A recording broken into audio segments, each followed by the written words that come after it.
Rachel, and this video is going to show how to use a ring sling with a newborn.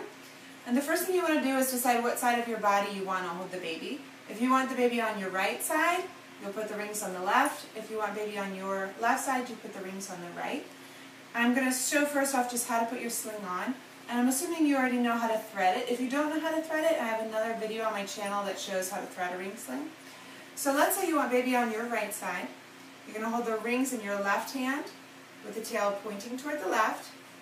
Put your arm in and put it on your shoulder. Okay?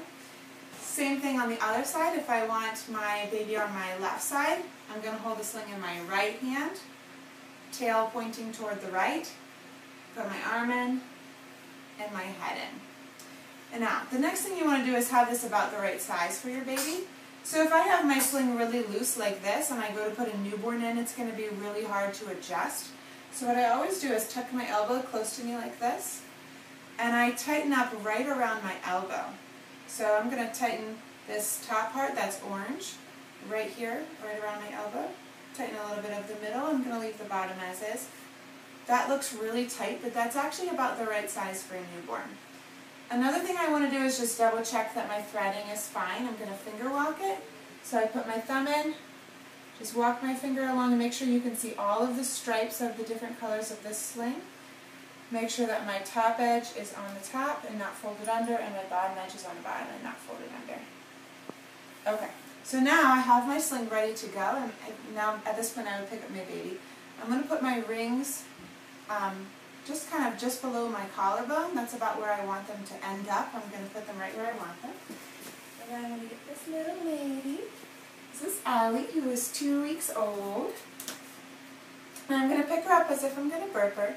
And a newborn just naturally takes the perfect position when you hold them to your chest. I want her to be positioned like this, making a little M shape with her legs. So what I'm going to do is pick her up like I'm going to burp her. I'm going to bring this fabric down into a tube and put her little legs through it. And then I'm just going to sit her right on this tube. I'm actually pulling it a little bit from the back so that that slack's not stuck behind my back. I'm going to sit her right on it in just the position I'd like her to be in. So this is how I want her positioned, knees above bottom, nice and high on my body. And now I'm going to take the top edge, which is orange here, bring that up over her. And I'm just going to sort of spread the fabric up and over her. Ooh, there we go. Alright, now I'm going to work with the bottom. I'm going to make a seat. So I'm going to take any slack that's caught behind me in this bottom blue rail, and I'm going to bring it in between us up to about her diaper. There's a couple ways to get a good seat. One way is to just reach in between you, kind of pull the baby out a little at the bottom, reach in between you and pull up. Another way is to reach in between you this way and pull up. And you want the fabric to go about to the top of their diaper. So now you see I have very little adjusting to do. I'm not done. I still need to tighten up a little bit, but since I set it most of the time ahead of time, I don't have a lot to tighten. So I've got a nice seat here, and I've got a lot of slack over here. So I'm going to bring this slack toward the rings. I'm holding my baby, and now I'm going to pull this back from the pink. So I'm pulling the orange, a little bit of the yellow, a little bit of the white, a little bit of the blue. I'm going to get a little more. I can make a little roll here, maybe, just sort of give a little extra head support, and tighten that top rail just a little bit. So notice as I'm tightening, I'm lifting up on her bottom, and I'm bringing the fabric through the way it came, so back this way. And my rings have not really moved at all. I put them right below my collarbone, kind of corsage level, and they've stayed there. So this is newborn ring sling. A couple other quick tricks. If the little roll, if you feel this doesn't give you enough head support, you can take a little washcloth or something and just roll that in here. But I find that usually if I just make a tiny roll here and tighten the top rail, it's plenty of head support. This is also really easy to nurse in.